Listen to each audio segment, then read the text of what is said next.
evening. I would like to welcome you to our beachside chat, From Clicks to Customers, Tech Tools for Finding Customers, by the City of Los Angeles's Department of Cannabis Regulation. I am Dr. Delara Uscoop of the Los Angeles Metropolitan Churches. Welcome to this beachside chat sponsored by the City of Los Angeles, Department of Cannabis Regulation, Business, Licensing, and Compliance, BLC Assistance Program.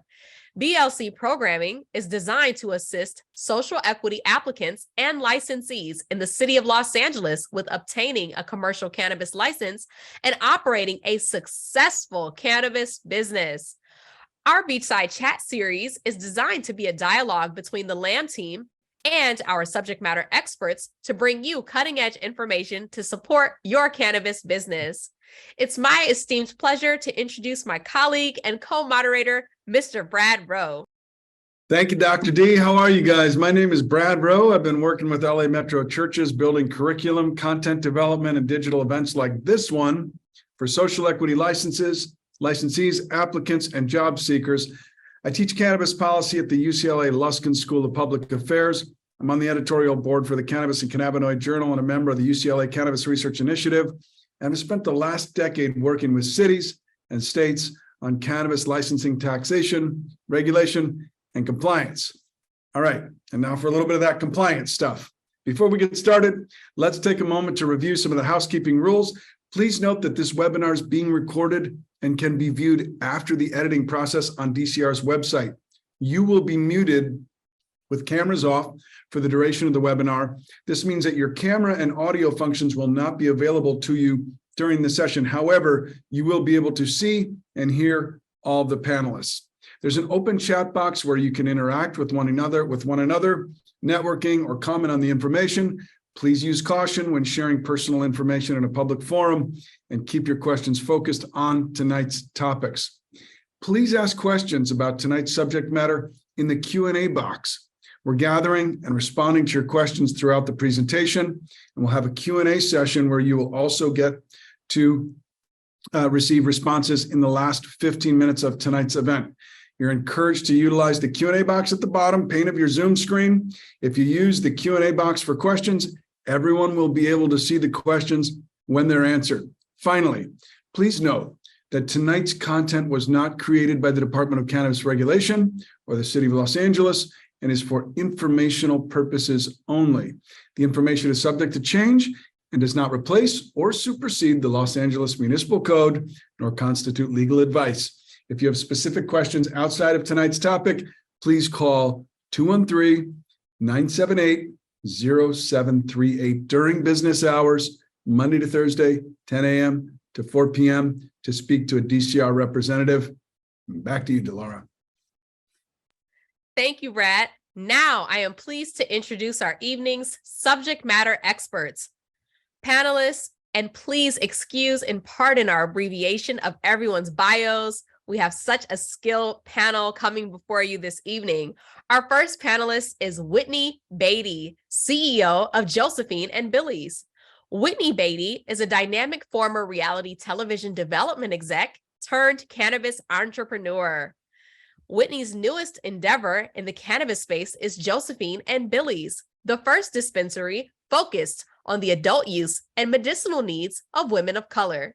It is named for Josephine Baker and Billie Holiday, two Black women who were demonized for cannabis use, and the store itself is a tea pad, the Black version of a speakeasy where Black people would consume cannabis and socialize in the 20s and 30s, complete with a false wall entrance. Wow. Their focus is on customer education and everything about the concept from the store's organization focuses on elements and attributes to the signage to their extensive community engagement is geared toward customers' in-store experience.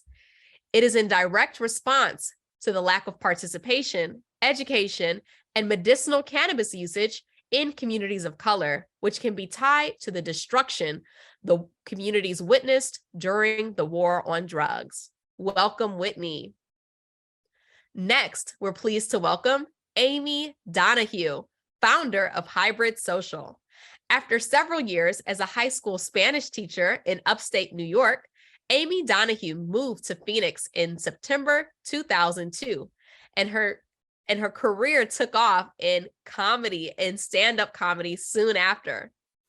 After many other aspects of her career, she moved into social media consulting.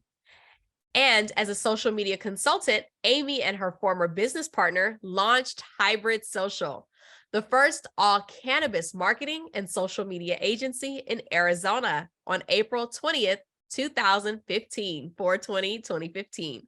Seeing the need for professional social media in the cannabis industry, Amy dove headfirst into the cannabis culture and lifestyle with Hybrid Social. Amy educates business owners in the cannabis industry on social media. She has been teaching workshops for small business owners over 12 years. Her focus is on compliant social media, as networks have many rules with regards to cannabis. Amy was one of the first members of the Phoenix chapter of Women Grow and consulted on the Prop 205 campaign. She is a co-founder of Hybrid Social and also co-founded Canna Friends, an Arizona cannabis networking group. Amy also volunteers as a pen pal for the Last Prisoner Project. Welcome, Amy. And I'll turn it over to Brad to continue to introduce our esteemed panelists for this evening. Thank you, Dr. D. I'm really excited about these three next guests that I get to introduce. One is Lily Kananen. She is founder of Changemaker Creative. In 2016, she left behind environmental and social justice nonprofit work and went all in on cannabis. Changemaker Creative helps cannabis and sustainable consumer products stand out with unique custom branding and package designs. With a focus on sustainable packaging for conscious cannabis and wellness product brands, she's deeply passionate about saving the planet through better design. Helping indie companies attract a cult following of loyal customers is her mission. You can often find her speaking about sustainability, packaging, design, including appearances at CanPack in Anaheim, the Cannabis Marketing Association Future of Cannabis TED-style talks, the Cannabis Sustainability Symposium, CBDIO in Las Vegas, WITI, Women in Tech, Cannabis Businesses and Technology, as well as webinars and interview shows. She's working on a book about cannabis edibles, packaging, publishing, and is going to get that out sometimes in 2023. She's also working with award-winning cannabis clients, multiple Emerald Cup wins. Clients outside cannabis include award-winning global product brands sold at major retailers like Target, Williams-Sonoma, and Whole Foods. Next up is Nick Easley. He is the founder and CEO of 3C Consulting, LLC, a leading strategic consulting firm in the global cannabis industry, and the managing director of Multiverse Capital, a cannabis and hemp venture firm. Nick has been at the forefront of the cannabis industry for the past decade and is a globally recognized expert and sought-after writer, panelist, and keynote speaker. Alongside the 3C team, Nick provides strategic and tactical consulting to cultivation, extraction, manufacturing, retail, delivery, and distribution companies, as well as ancillary service providers and product manufacturers in the industry. He is widely known for strategically importing demonstrated best practices from other industries to the cannabis space. Nick has contributed to cannabis policy advances globally, including educating delegates on medical cannabis at the UN Intergovernmental Expert Group meeting on international challenges posed by the non-medical use of synthetic opioids. He is a service-connected veteran of the United States Air Force, fluent in numerous languages, has over 15 years of agricultural experience, and holds degrees in both environmental studies and biology. Finally, Courtney Brown is a serial entrepreneur and the director of growth at MediaGel, a full-stack ad tech platform helping cannabis brands, retailers, and delivery services engage ideal market consumers and curated value, brand-safe relationships at every stage of the digital buyer's journey. With her extensive experience in inbound marketing, lead generation, and sales, she's responsible for driving the company's B2B growth strategy, as well as defining, developing, and executing strategies that drive new businesses, generate new products, and expand new revenue channels. Before joining MediaGel, Courtney built and sold a successful tourism operation, company and founded a marketing agency that specializes in business development and digital marketing strategies for SMBs in both B2C and B2B spaces. And with that, back to you, Dr. Scoop. Thank you so much, Brad, and welcome to all of our esteemed panelists. We're super excited about tonight's presentation and Beachside Chat, and we want to start with a very broad question. Our Beachside Chat tonight is entitled From Clicks to Customers, Tech Tools for Finding Customers. So we want to start with, what does it mean to go from clicks to customers? How does one convert folks who are browsing a website to shopping and purchasing? What do folks need to know in our social equity community about going from clicks to customers? Let's get started. Just talking about there, how do we build a company branding guide and a marketing plan? What are the tools that we can utilize for that? Great question, Brad. I am, after nodding hard at Dr. D, talking about someone who does all the things, because that is what we do as entrepreneurs, especially as equity, when money is, something that you're really counting your dollars. And for me, it's about making sure all my tech is working together. And that starts at the store with our POS system. Are we collecting addresses? Do I know the zip codes that my people are coming from? Am I asking them, did you hear about us on Yelp? Did you hear about us on Google? Did you hear about us on Weed Maps? Trying to figure out what those feeders are that are actually working for us, because you can spread things out very wide. But as Nick talked about, you have to make sure that these things are actually worth your time and energy.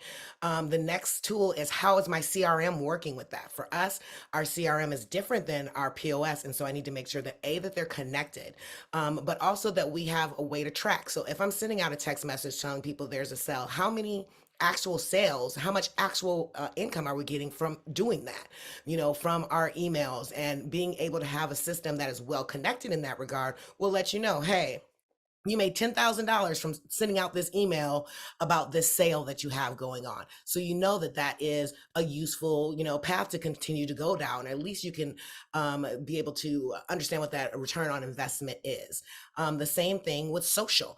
For us, we do social a lot. I'm not gonna lie, I do the vast majority of social myself. That means building, the posts and making sure that they're posted out there.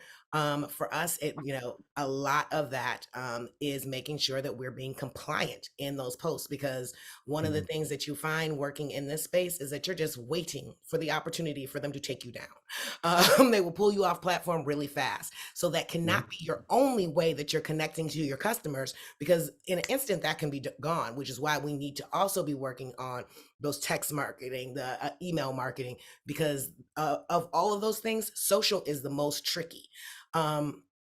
Everything is pulled together, obviously, by the website and how do we monetize that website? We're retail, we're not doing delivery. So I need to watch what are my customers clicking on. So those are the things that we're always looking in on our back. What is bringing in that interest? And when they click through, they might look at our menu. How do we make sure or check to see if that customer actually comes in? And that is something that we work on a regular basis. And then we're also looking at review sites, making sure that we're up and visible on your Google, on your Yelp, on your Weed Maps, and also looking at what are people saying? Are we a 5-star store or a 2-star store? And if so, what can we do to make those differences?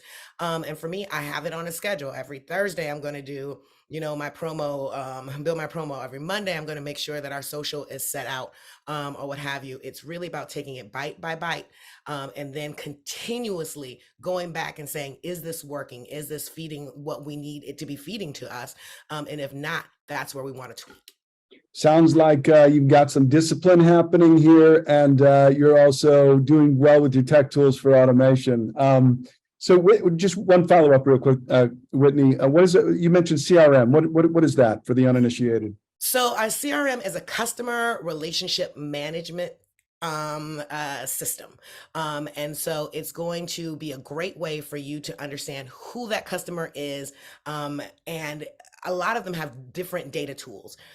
For a business owner, small business or a large business, data is your best friend. Where are my people coming from? How did they hear about us?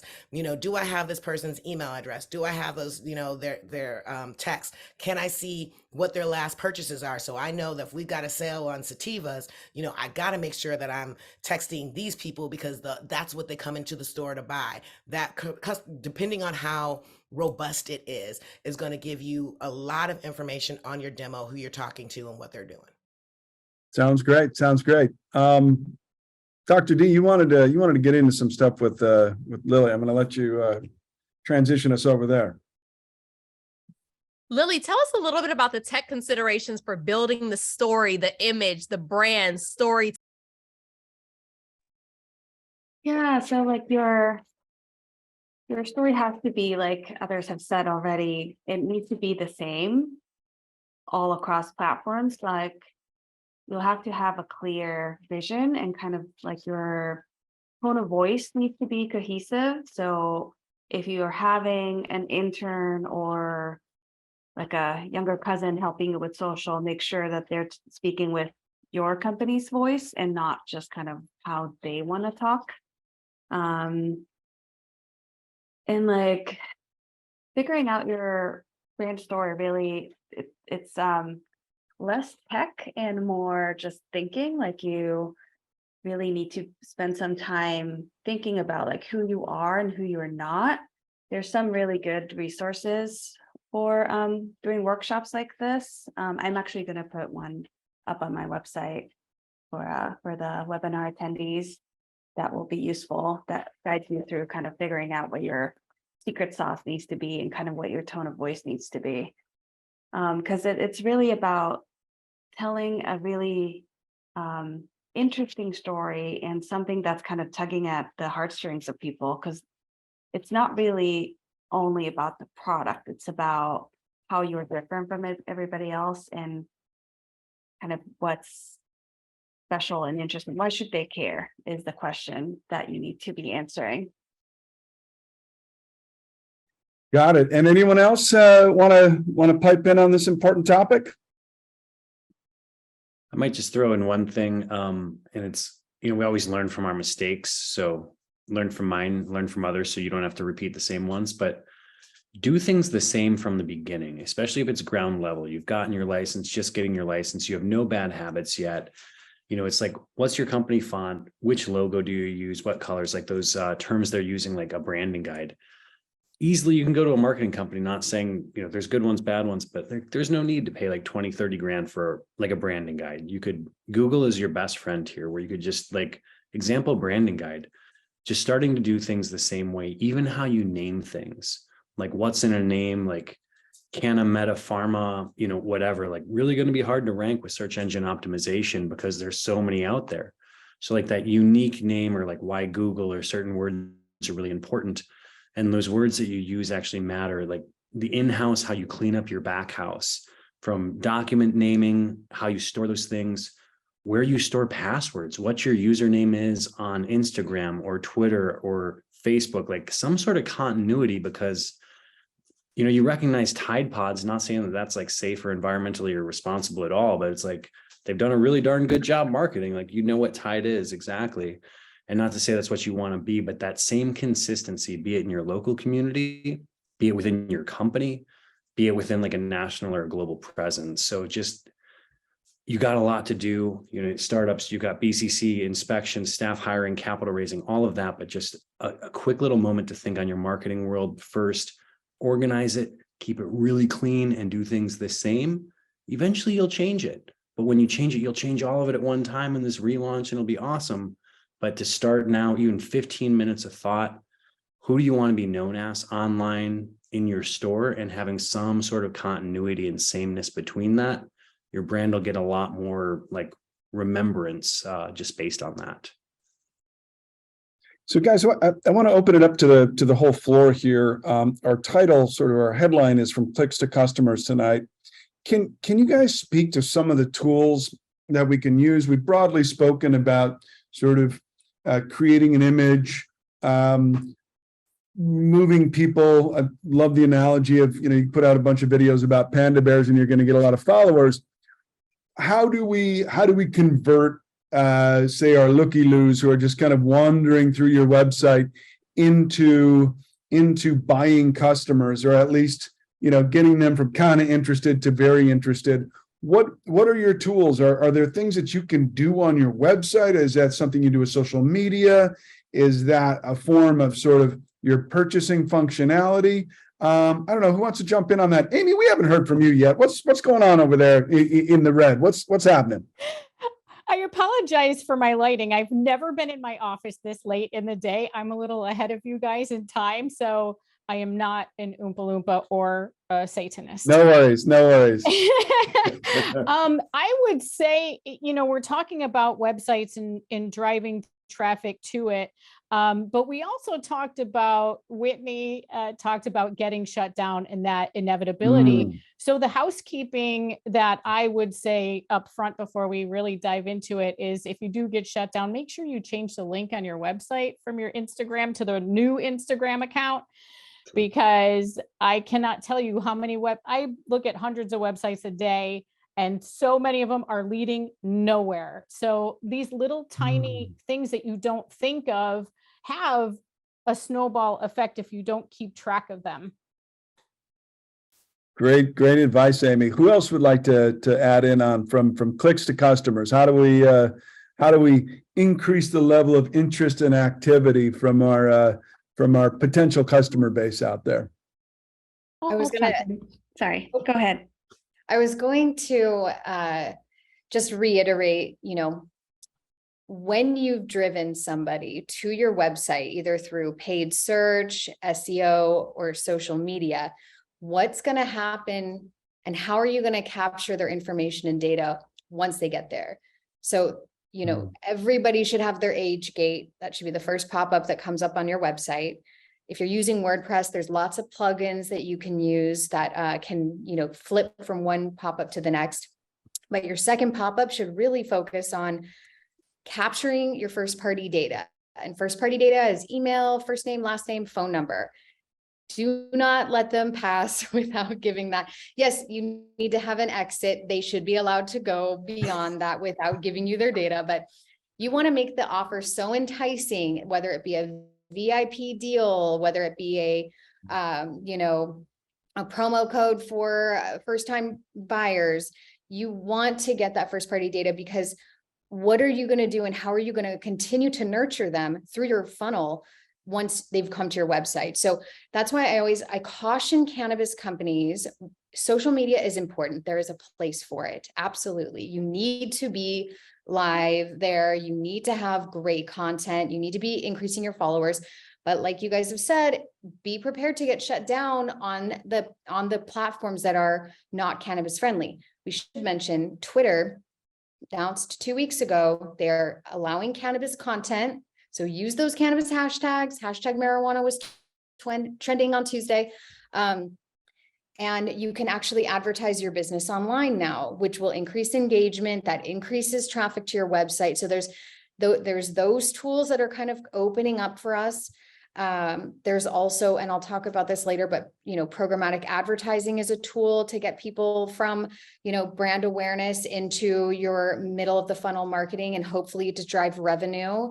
But email marketing platforms, Klaviyo, I hear, is one of the best. I don't do email marketing anymore, but you have to have your SMS and your platform set up. I know that there's a lot of issues with SMS deliverability as well, but there are a bunch of companies out there that are doing this, and it is something that you need to, be capturing that first party data, because as things legalize, and they will eventually, you'll be able to leverage that data and you'll be able to use it. But for now, if you think about, okay, you've got all of these digital marketing pieces that you're putting effort into, even if it's just little by little, you're going to be driving people to your website. What happens when they get there? Is it easy to navigate? Did you capture their information? How are you re-nurturing them? How are you driving them across the finish line to become a customer, and then keeping them loyal to your brand? So knowing your target market, and I know we're going to talk about that a lot. I'll end there, but those are some tools that are really helpful to me to connect with and move people across the finish line. Sure. On the website too, like one thing I notice with a lot of cannabis websites is that it's really not made for the customer. Like there might not be an FAQ page responding to the most common questions that every single one of your customers might be asking, like, what are your hours? How do I order?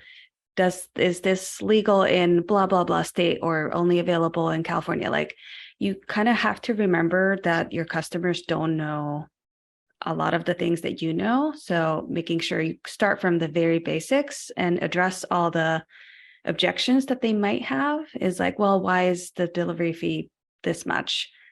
If you explain why, then they'll be okay with it. So you might be able to win over a customer if you explain why some things are the way they are, especially the stuff that's legally mandated. That's not really like a choice that you made. Yeah, that's my rant.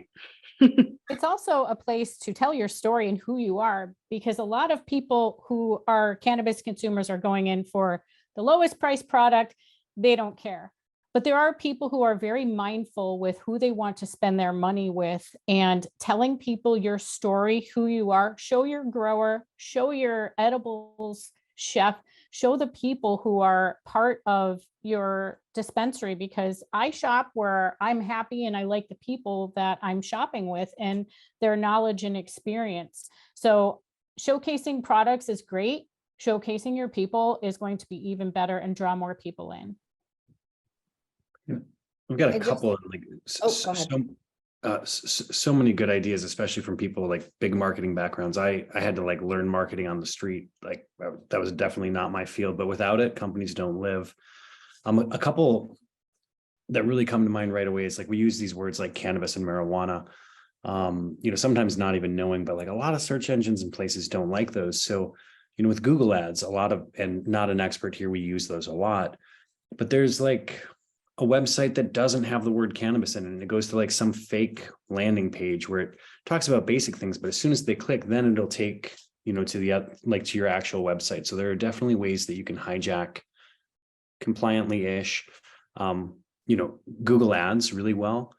One thing that I've seen really successful for our clients and, our operations around the country are hijacking Google Maps, because like, it's always like Google Maps, like dispensary near me, something else like that, to where your reviews actually like really matter, not just having like people go on and do those, but are you listing well on Google Maps? Are there ways that you can do that better? And something that we just don't think about, like that consumer experience, it starts from the first moment they click or look at anything.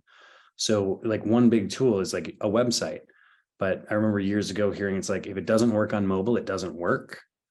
Like how many people actually like use their phones to do things? So you're like, oh man, it's on the desktop. It's so cool. I tried it on my iPhone. It's so cool. Have somebody try it on their Samsung or their Google, whatever thing. It sometimes doesn't work on those. And you're like, oh, darn, like I just cut out how much of a total addressable market because I didn't double check one little feature. And that big consumer experience, like when someone comes into your store, you love your store, you clean it, you clean the toilets, you hire the people, you chose like the decorations, but you're you. And then, but like, everyone's going to have a different experience. So like, imagine that person, let's say it's a retail store that just wants to come in, buy a pre-rolled and go, but they're in a line of 10 different people. Someone's talking about CBD and dog products in front. Someone's talking about like these, you're like, okay, do I have like a returning customer line? Do I have a new customer line? Do I have pre-order pickup availability? Because some people don't really want that whole Apple Store mentality experience. Like, I don't want to literally wander around. I need a new pair of AirPods and get out. So just know that your experience is different than what other people's experience are, but that all starts the first time they see your logo, go onto your website, hear an ad or something. So that sameness I mentioned, like if you can have that sameness across the board, and even though it's your company, your baby, your vision, you want other people to like your baby and vision too. And it's like super cute to you, but like sometimes it might not look that great to others. So get some other opinions and know that there's no ego involved here. It's eat or like be eaten, especially in this evolving cannabis industry, especially in 2023. So just a couple of those things could really, really help for low cost to no cost. Just thinking, like double checking it. I learned that once. I was like, it works on Apple. It's cool. And someone's like, I can't even load your website on my Samsung. I'm like, that's a problem. But those little things can go a long way, just those double checks.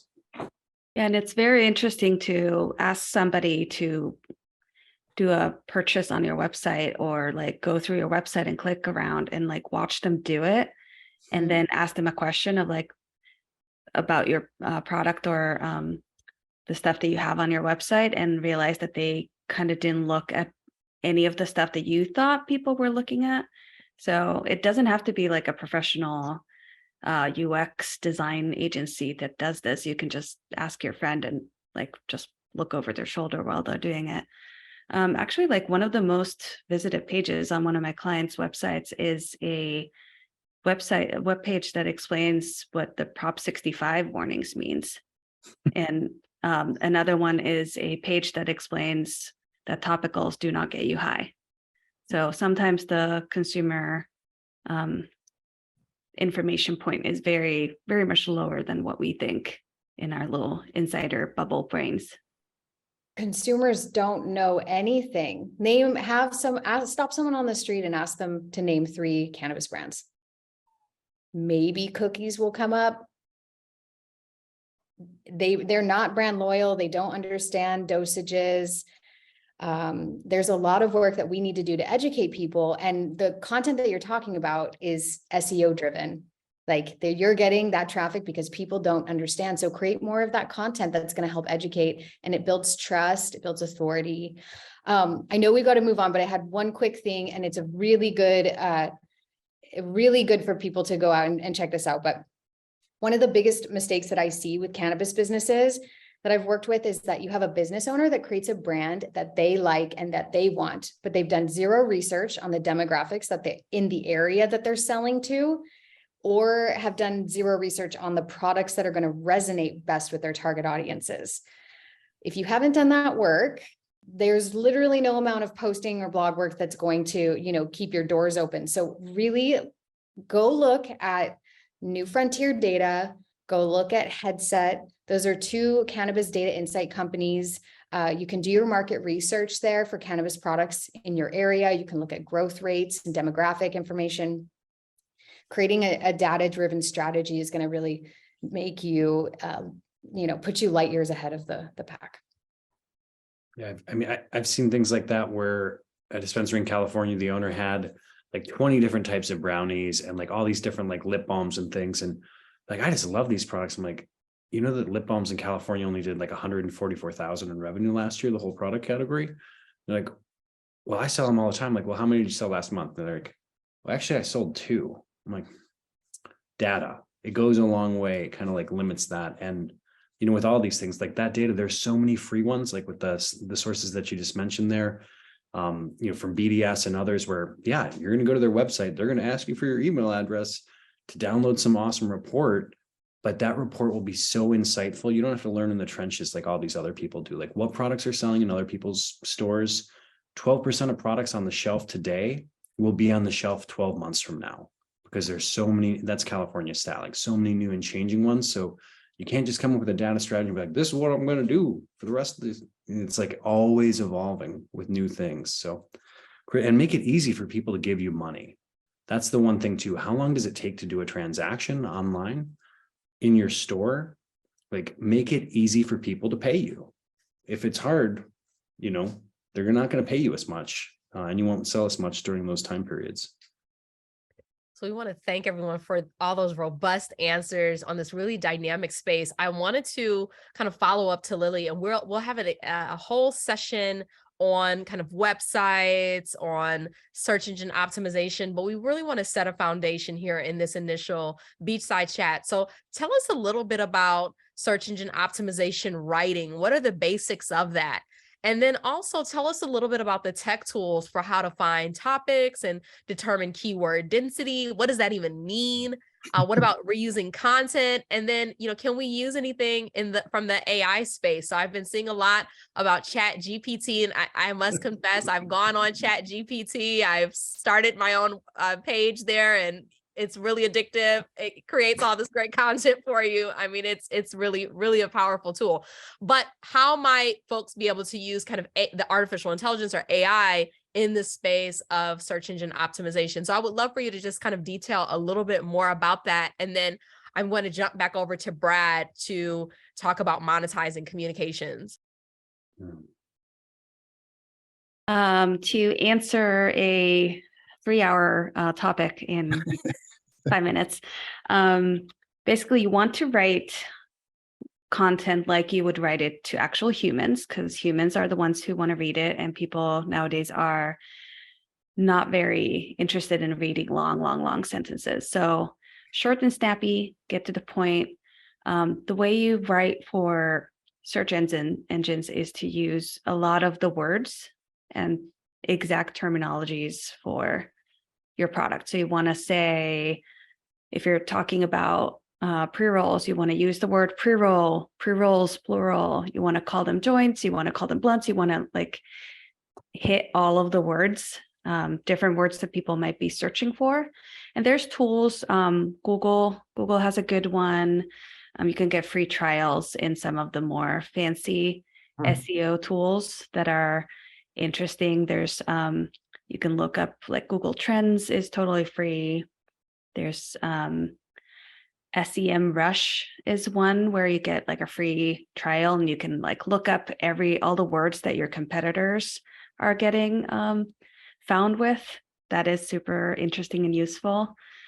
And then one of my favorite tools is called Answer the Public, where you can type in a topic and it will show you all the questions that people are asking Google. So like if you write in dispensary, it will show all the questions that people are asking, like, what is a dispensary? How do you go to a dispensary? Like all of those like questions that people are asking. As far as the AI writers, I personally really like one that's free that's called Ink for All. It's basically Chat GPT, but cheap.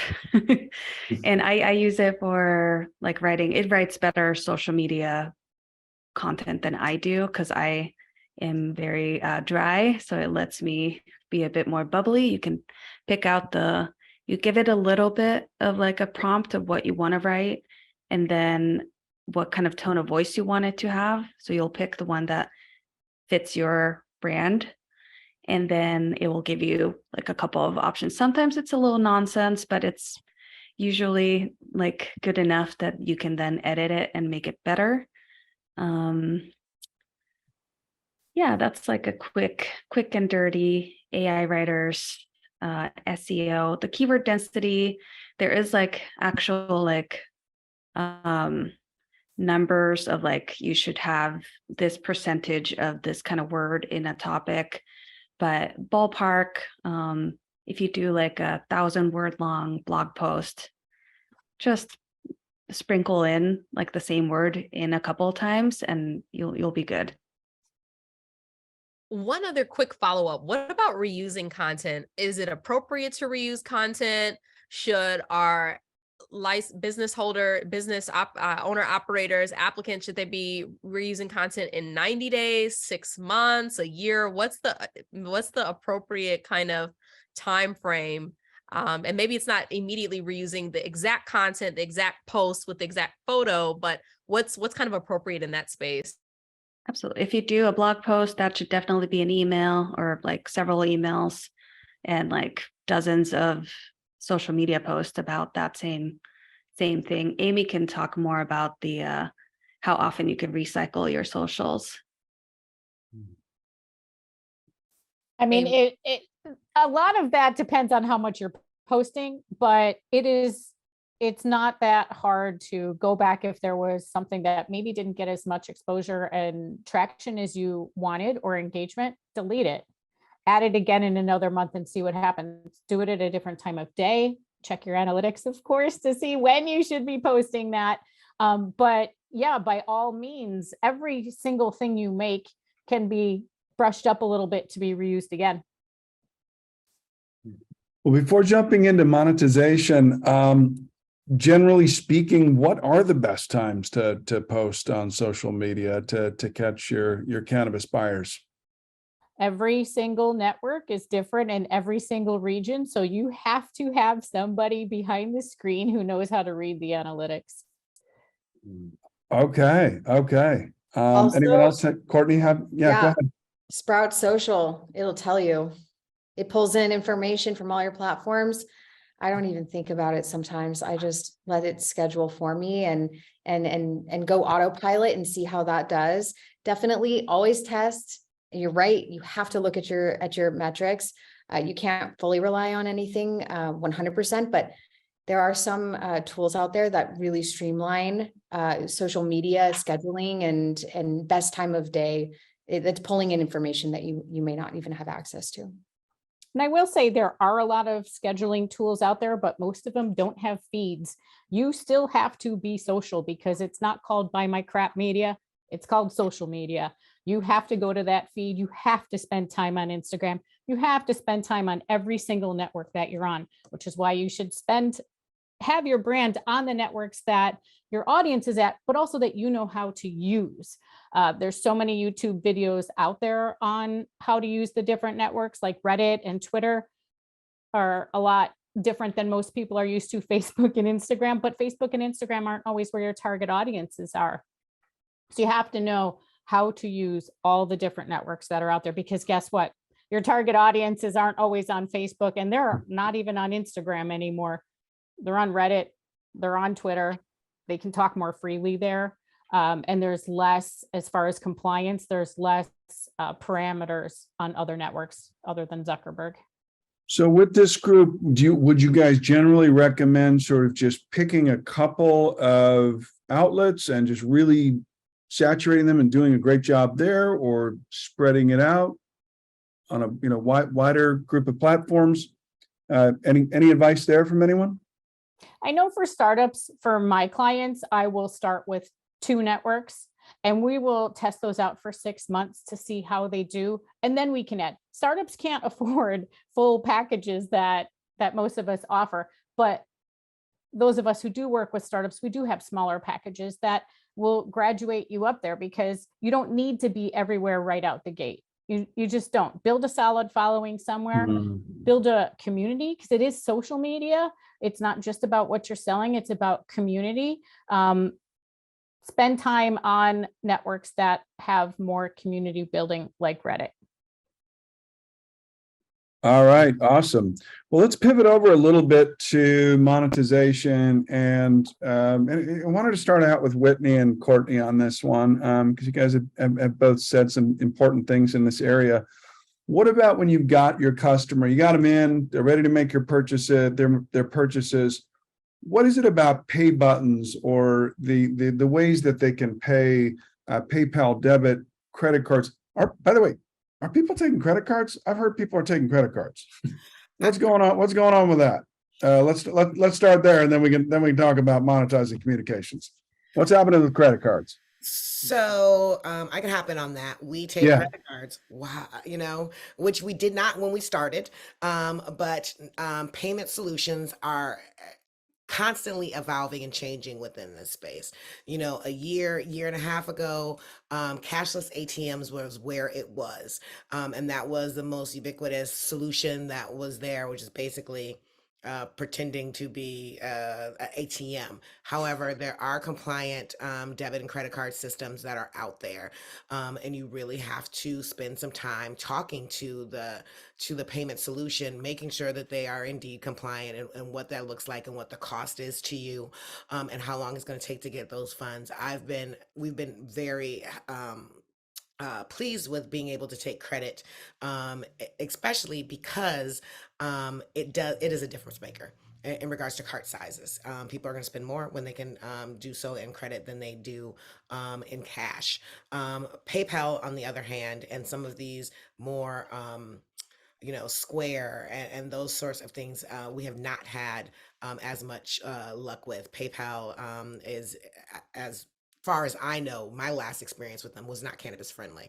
And so you want to make sure that, prior to, setting yourself up that we're going to take PayPal or we're going to take Square, that you're really clear, because what will happen is that they will shut you down and they will hold your money for 90 to 120 days. And if you need that money, it's too bad. And for small businesses, those things can be devastating.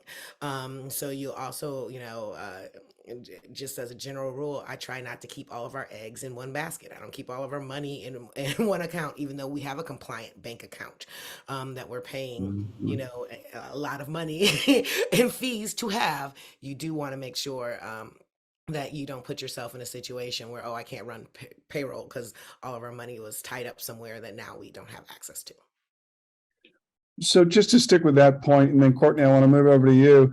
A lot of places have got ATM machines inside your facilities, but there's also this, at the POS, you can put in your debit card PIN number, right? You can make a purchase that way. Is that happening in stores as well, and how does the credit card thing work? I want to make sure that we're being compliant, but I know that there's a lot of stores taking them right now. So how does that all work? Is that through the banks, or how does that work?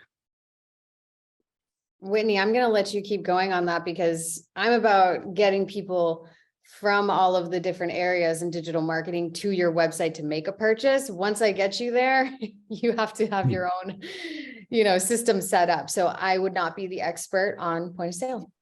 Got it. Okay. And we can move on as well. If you want to espouse on that a little more, Whitney, or do you want to move on? Or go ahead.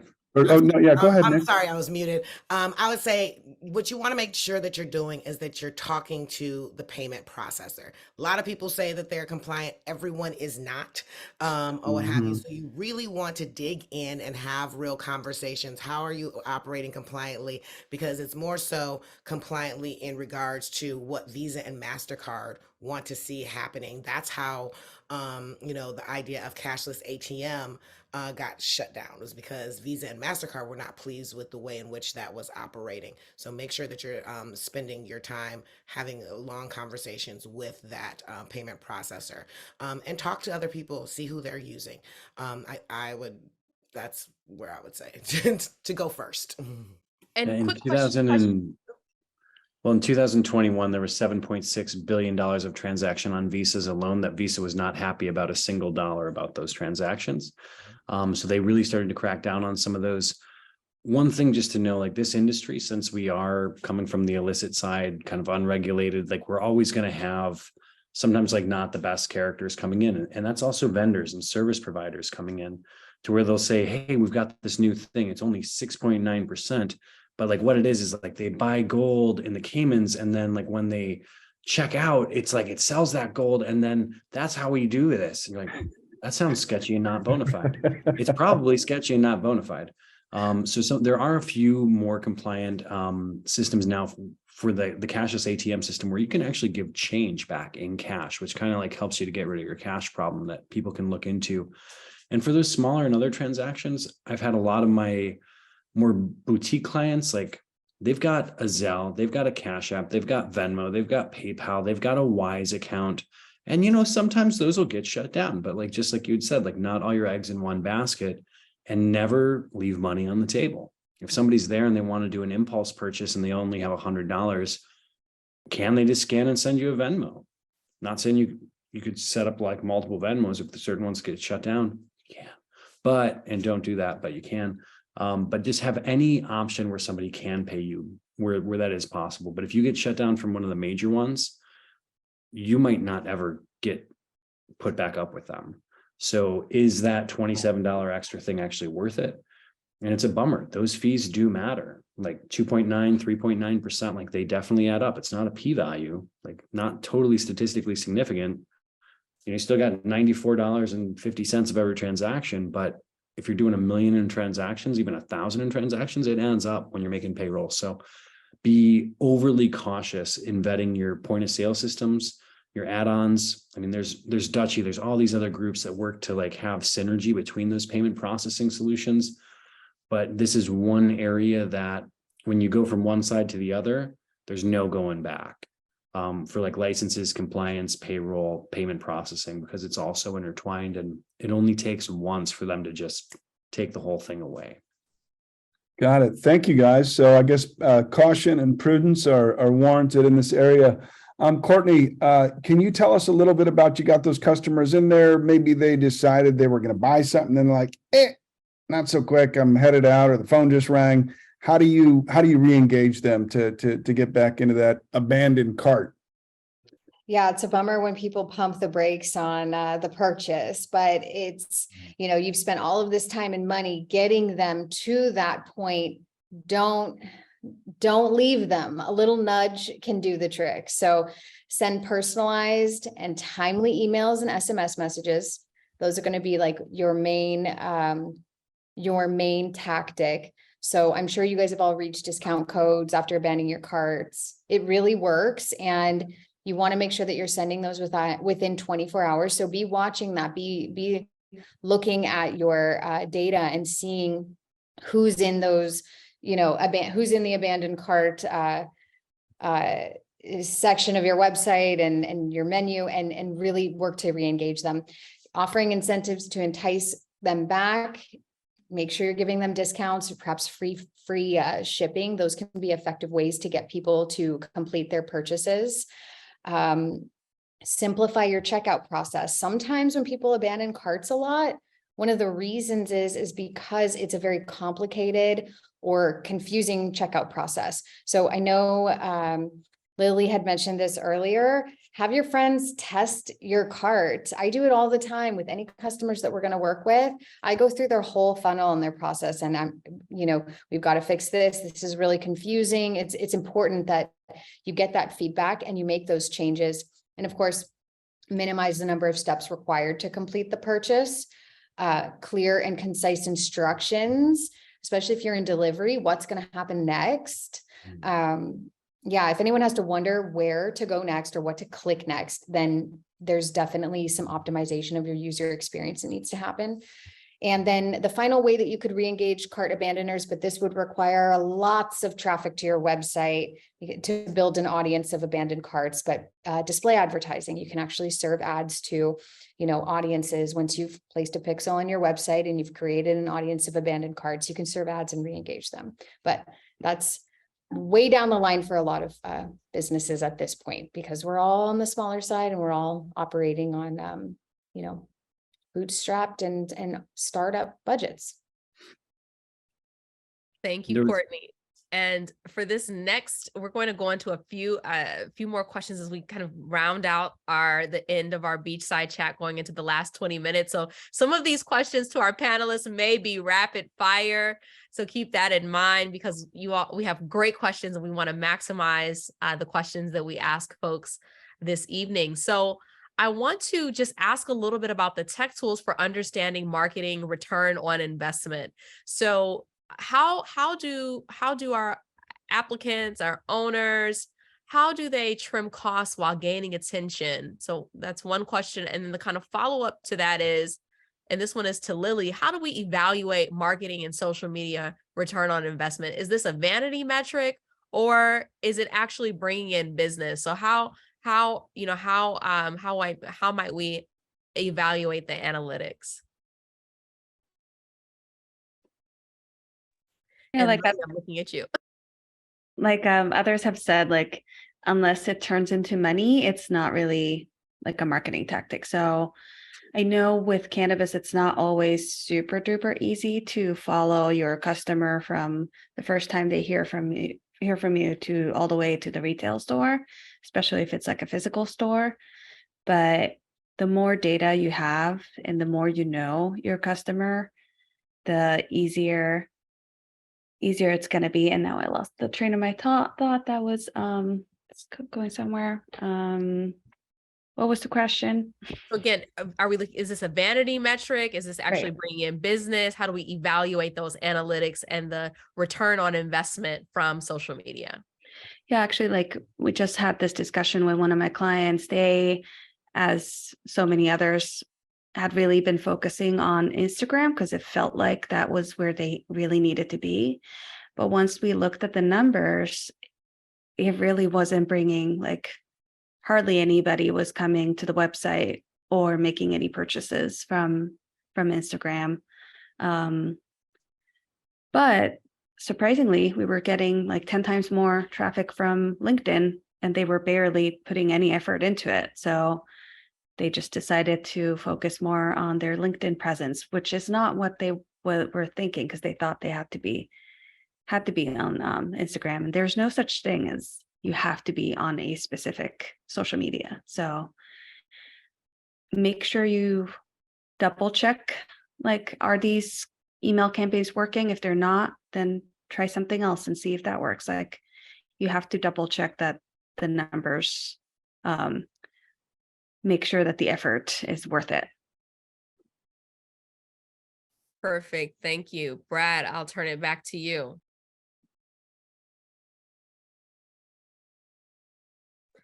Brad, you're muted. I've got to move to keep the lights on in here. Apologies. So just a follow-up question from a part of our group is, they were wondering if we could share maybe one or two examples of compliant payment systems. Can we just do a little quick round robin on that? Are there some payment systems that any of you guys particularly prefer? Cash, cream, get the money. Cash, bummer. ACHs are a really good option. There are a few new automated tools that do ACHs. We use probably 10 of them, and it's 4 a.m. in Spain, and I can't remember any of them right now. Always be careful too with this question, because the next thing you're going to think of is like, well, what about Bitcoin? Just always remember, cannabis, we're already a little weird. Do one weird thing at a time. Like, don't speed and be like doing something else illegal. It's like, only do one weird thing at a time. Crypto, cannabis, blockchain, it sounds great, probably going to be weird and get you flagged. But yeah, the online automated ACHs are going really fast and good. And they're even making QR codes that allow that. I can't remember the company name. I'll brainstorm and send it out, where it's like scanning a QR code, links to your bank. Also, you get all that consumer data. You also know exactly what they purchased. And depending on the time of the day that they did it, most people get paid on like Fridays. They'll usually send like, hey, 30% off these Wana edibles, at 5:17 on a Friday. They're driving home from work and it sucked. It was a long week. And you can take their cash to give them a good product and a product that they like, and it's on sale. And they just left work and it's on their way home. Those little things can go a long way. Big brothery, kind of scary, but also great for small businesses, because the big businesses use all of those tools against us every single day. So we got to use the same tools, as they do. And All Nick, right. we do want to be legal. We are operating within the legal framework. We want to be compliant, and we want to follow the law. So I just wanted to add that in. Whitney, you wanted to jump in?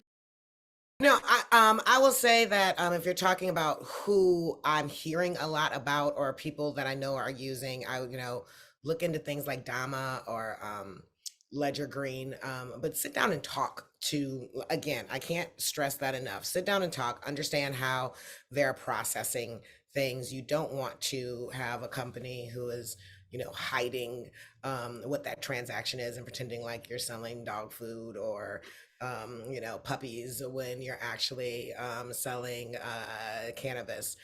So make sure that you're spending some time, and also continue to go back and check those things, because the laws are constantly changing.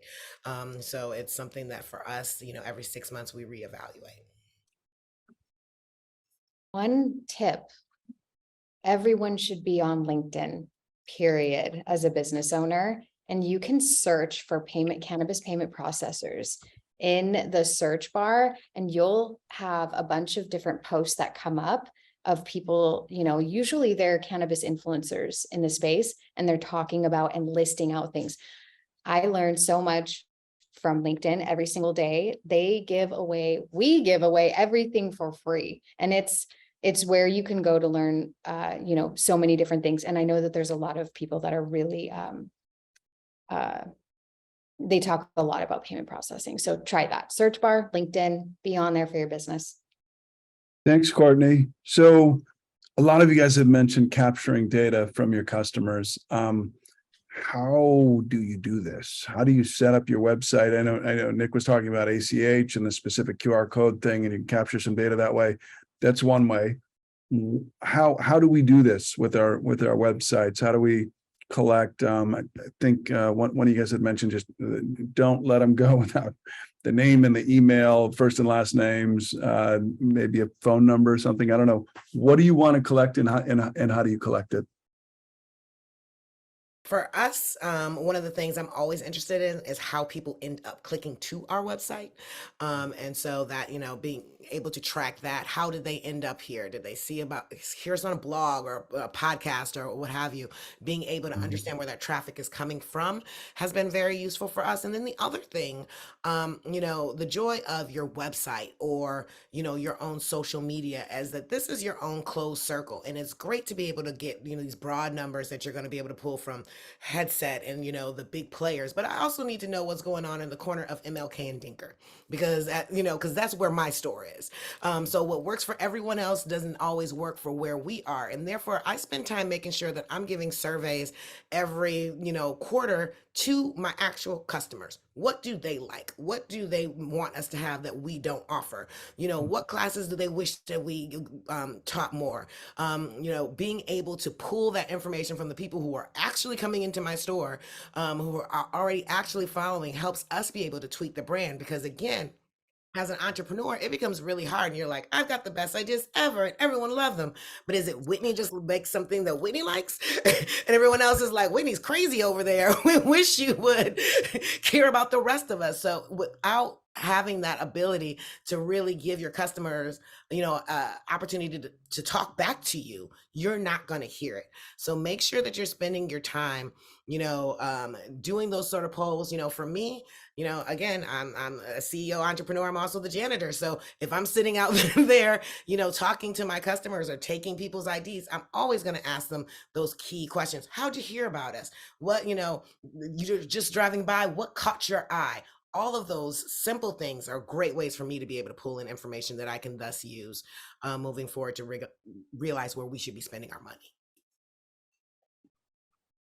To that point, I would say Google Analytics on your website will also show you where traffic is coming from, particularly on social media. I have all my clients add me to there, so I know where I need to spend more time, what is really working, and what's not, so that I'm not wasting my clients' precious budget on the wrong network. So Google Analytics is one of my best friends. It's a little different being over here in Europe, where like every website I go to, if I'm not on like a VPN server, it's like, do you consent? Do you allow all of these cookies? And you're like, in America, it's like, you're just like clicking and all happy. One thing in America though, is just, it's going to start changing in that regard, but make sure that like that little button, it's like, hey, I consent to like receive email messages. Or when it's like, oh, this cool thing, sign up for this free guide or like 15% off. When they click that and they enter their website, just like have that extra little button where it's just like, do they consent to receive automated like messages? Because if not, like those can actually be a very, very big deal long-term. The other data that's just, how do we get in touch with them? Just like you had said as well, like where are they coming from? Where do they go from those websites? What did they actually purchase? When did they purchase those sorts of things? Because even if it's not them making another purchase, we're all very, very similar in our trends, especially most mainstream, like 40-hour-a-week type workers. But if you're, in the greater LA area, your traffic patterns, when we were doing all the original application work from 2018 and forward, it was always about traffic counts, trips per day, walk scores, these other little pieces, like where are people coming from? And the biggest data, it's like, where do they hear about us? But our competition is actually like our friends. We're like, what kind of collaboration can you work with from like their data to your data? Or, if you're trying to like bulk purchase, let's say you're a smaller retailer, like how do you know what other smaller retailers are in your area that might actually be competitors that you can start to carry similar products to get bulk discounts on, like from your wholesalers, or working even with a new social equity like wholesale distributor company, because they have the data of like what products are selling, who are the social equity growers, processors, those sorts of brands, because we're all trying to rise and work as hard as we can. but you can leverage that data even between the people that are close to you that you would think they're trying to take from you. But if you all work together, you can actually do a much better job capturing that market segment. Thank you, Nick. And then I have a question for Amy, and then a question for Courtney, and then I'm turning it back over to Brad. Amy, we want to know, what's the foundation of social media marketing that all businesses should have? So if there were 3 things businesses tonight could do, or those who are watching the replay later, what would you suggest them to do? What is that foundation of social media marketing? Professional branding, because that is the welcome mat to the welcome mat. I call social media the welcome mat to your brand, because it is right there. You have to have proper branding. You have to know who your target audience is, and you have to know which networks you want to be on. Pick 2, like we said earlier, pick 2 to start that foundation, and then you can add on a spare room, which would be another network in a few months. Just start small. It's okay to start small, because if you're everywhere, that means you have to spend time everywhere. It's not about posting, it's about interacting as well. So yeah, start very small. Thank you, Amy. And Courtney, we've been talking a lot about programmatic display advertising and hinting toward it. So what is that? What is programmatic display advertising? And what do our social equity applicants and licensees, what do they need to know about that? And then how do they implement this in their business? And is this something expensive? Again, we have folks who are the CEO, the branding expert, the media expert, the janitor, all of the above. So is this a huge, is there a huge cost associated with this? It sounds big, it sounds fancy, and that to me sounds expensive. So tell us what we need to know about programmatic display advertising. Yes, it can be on the more expensive side, but there are reasons for that. So let's start off with, what does programmatic even mean? It's a very intimidating word, and simplifying that concept, programmatic advertising is the automated buying and selling of digital ad space. So before automation, you had to make one-off buys, you pick up the phone, you'd call a display ad manager at ESPN and say, I want to see my ads on the top of this website, on the sidebar as a video, and you would purchase that spot. Now you can set your bidding parameters on the inventory you want your ads to show up on, define the geographic area you want to serve ads in, the audiences that you want to target, and then your ad ops team uploads all of that information into a data management platform. And when an auction shows up that meets all of those parameters, it bids, buys, and places that ad in the time it takes to load a web page. I know that's a lot, but every time you pick up your phone and open up an app, visit a blog, visit a website, you're being served programmatic ads. And what you're seeing are display ads or banner ads. Those are going to be the most relevant to cannabis businesses. They're what you see when you're scrolling around on, blogs, apps. They show up, they can show up as videos or GIFs even, but you can also place audio ads on podcasts. You can do digital billboard ads and even CTV ads, all placed programmatically. So there is a lot of ways that you can grow into a huge media strategy. I know that we're all, just working on being seen and getting in front of the right audiences, but why should cannabis businesses consider programmatic? The reason is that you can serve compliant advertisements to highly targeted 21 plus audiences on mainstream websites and apps without worrying about your ads getting taken down. You don't have to worry about third-party tracking cookies. And you also don't have to be elusive about your messaging or what kind of business you are. And I've mentioned this again, and I'll say it again, but you can see your cannabis ads on ESPN, ABC, GQ, Rolling Stone. Like, you can actually serve cannabis ads and connect with your audiences where they hang out online. And that is very important. Now, you guys are all in the California market, so you can even show cannabis flower, you can show products, and you can talk about discounts on your banner ad. So you can be explicit because this is cannabis approved inventory. The goal, and there's many different terms that follow programmatic around. One is, you'll start hearing this, is called geo-targeted display ads. And that allows you to It's pretty much the same thing, but you're going to follow your consumers around that live in a specific area, either a city, an entire state, your delivery zip codes. You're going to, serve ads to people that meet your criteria. Companies like ours, we have data that you can leverage of target audiences. So this is where knowing your target audience comes in. You have to be able to tell me what their income level is. Tell me male or female. Tell me what they like to do. Are they yoga enthusiasts, alternative medicine viewers? Are we just focusing on cannabis consumers? Because I can tell you how many people have walked into a dispensary in the entire United States, Canada, Puerto Rico, global. So we've got all of the data that you need. This is one of the reasons why we're talking about, pulling in your first party data. So having that pop up on your website and filling in that information, you can leverage that data in a programmatic campaign to retarget people that have visited your website. That's an incredibly powerful retargeting tactic. Courtney, Also- quick sorry. question for you. So could is go on and on. programmatic display advertising, I know sometimes I can look on a website and I might click a particular item and I might scroll on another website and click another item. It may not be in my shopping cart, but I may have clicked this item a couple times. Then I go on a completely different website and then I suddenly see that same item that I was browsing, looking at, didn't put it in my cart, but I see it on another website like Buy Me. So is that what programmatic advertising is, or is that something that's different?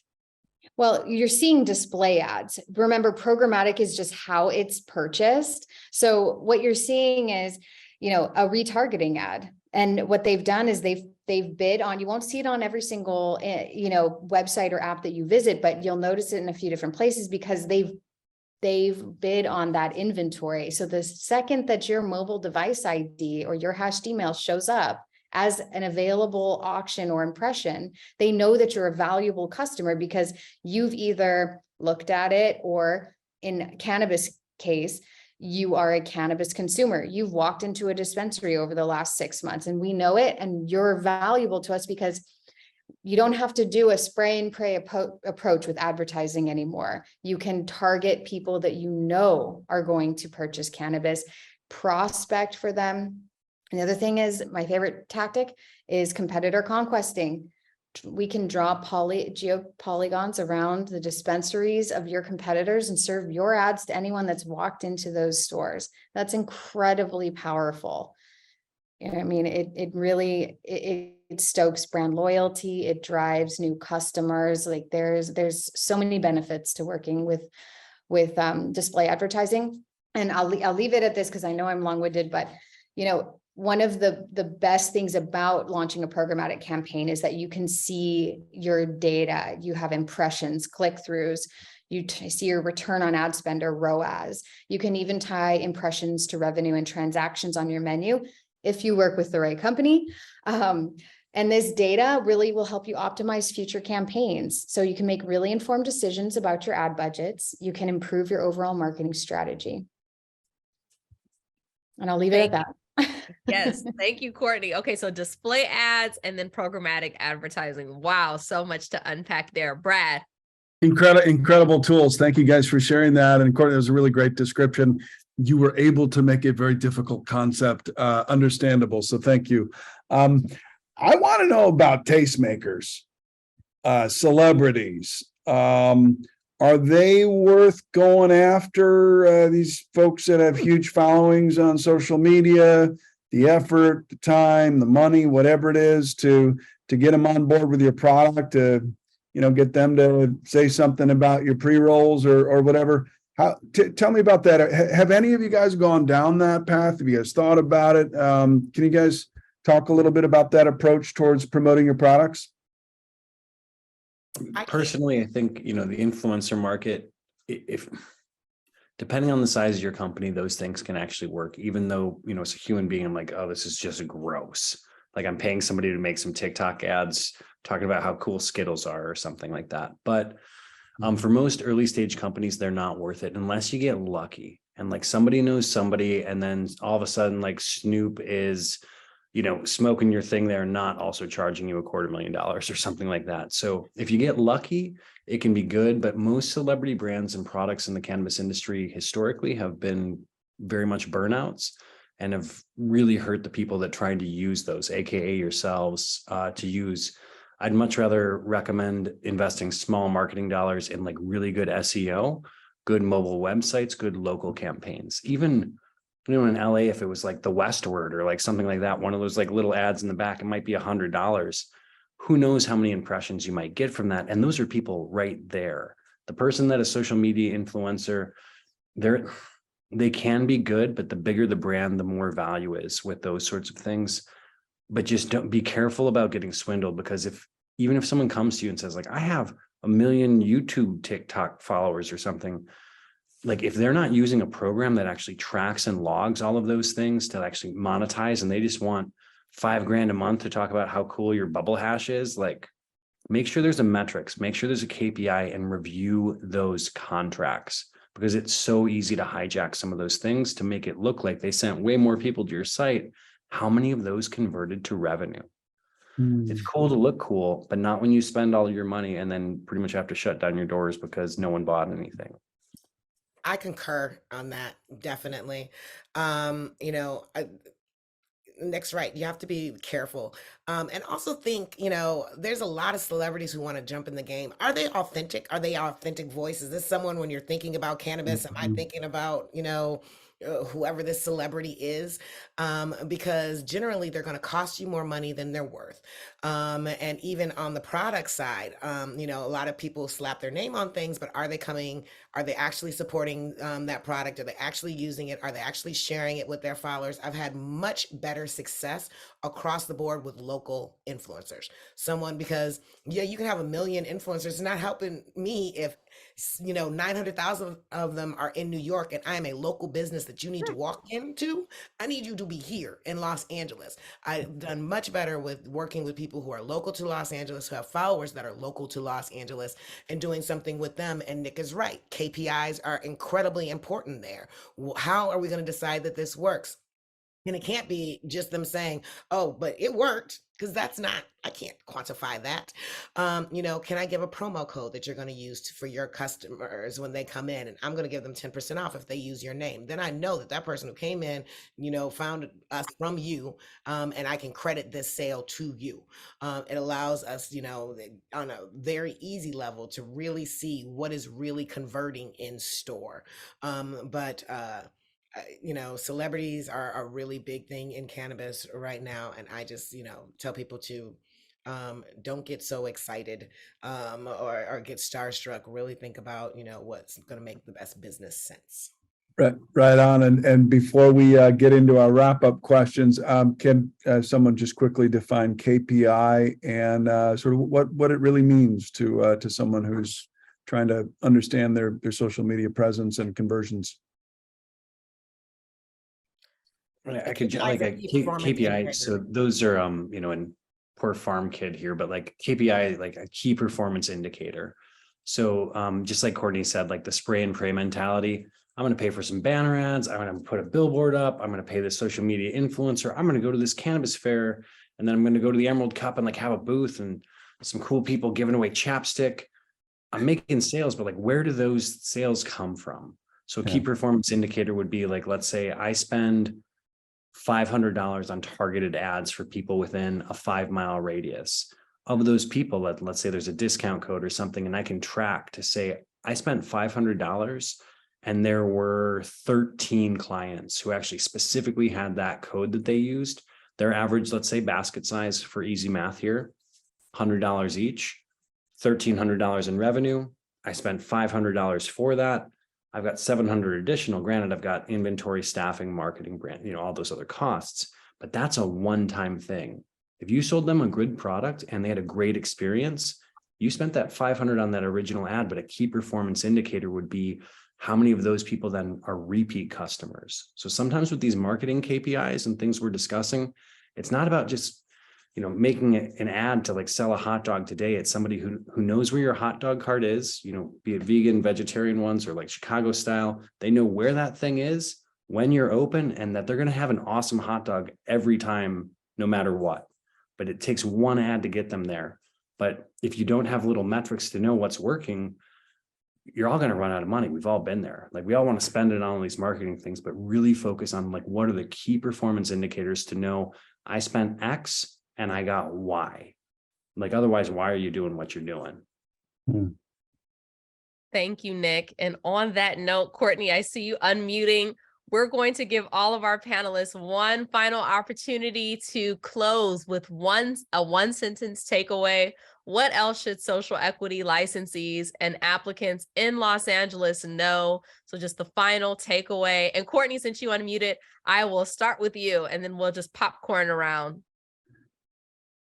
I guess, good luck to all of you guys.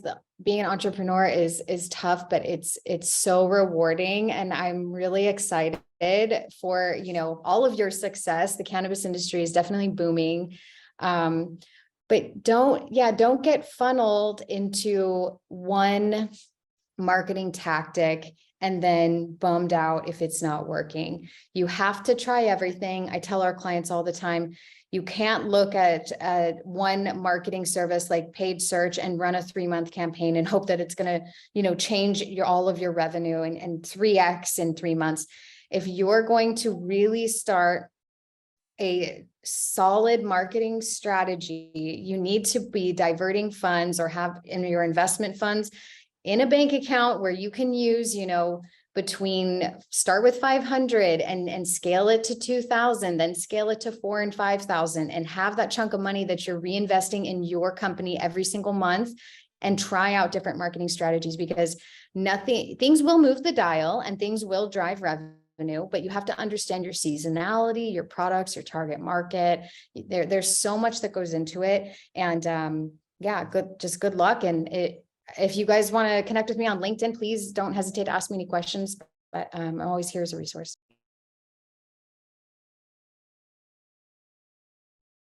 I'll go. Are we doing our one-liners? One-liners. You got it. It's called social media, not me media. You have to spend time being social. All right. Quick and concise. Who's next? I'll go next. Make sure you have a clear, cohesive brand story. It will make your entire marketing so much easier because you can ask the question, does this fit my brand?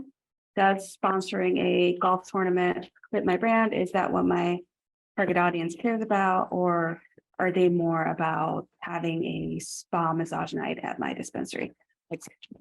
Figure that out. Right on. Maybe mention, if this was easy, everyone would be doing it. And the people most affected from this whole debacle over this last 80 plus years, a lot of you on the line. So, first, thanks for having the courage to keep on going, because the system has not been set up well to, allow people that really need these licenses in business to do this. I'm not a big marketer. I just know it's really important. But the biggest thing for marketing takeaway, I would say, and leaving it here, don't just focus on marketing. Because if you're selling a product that sucks and you're marketing a product or a service that sucks, eventually people are going to figure that out. All of your businesses have like 4 key components. Like you always need to be selling. You always need to be marketing. You always need to be like having an admin back house, like to clean all those things up. And you got to deliver on what you're selling. Like, so no matter what it is, if it's retail, delivery, whatever your company is, just make sure never stop marketing. And just like Courtney said, you don't know what's going to work and what's not. You got to throw some things out there a little bit, but after you do, you kind of start figuring it out to tweak it. And it's not called stealing. We're not in school. It's not plagiarism. Don't steal from people ever, but learn from your competitors. Like, what are they doing that's working? I mean, what did Men do that actually was good? We all know all the problems they had, but like there were a couple key things that they did that were really strategic. Learn from that and incorporate those things into your business, because business is an art. And at the end of the day, we're all people just trying our best. And so are your customers. Make them feel special, give them a good product, thank them. They will come back. I would say data, and data for whatever you do. Make sure you're getting data, make sure you're evaluating data, make sure that you're, continuing to write this down and continuing, as you reiterate, because that's the only thing that's going to let you know what's going to work or not, is looking at that, return on investment, looking at how many people are coming through the door. And then also for equity applicants, and I understand because I am one, I'm an equity licensee, talk to other licensees. Figure out what is working for you. What have you seen? Because a lot, other equity licensees are not my competition. I'm competing against huge MSOs or what have you. It does not hurt me to tell you, who my processor is, or how I'm using, social, or what scheduling app I'm using, or what have you. And, use the fact that I've done a ton of research to make your life a little bit easier. If we continue to, within the equity community, to share our information and really work, hand in hand, it just grows all of our brands together. And I think that that's ultimately what we want to see in the city of Los Angeles.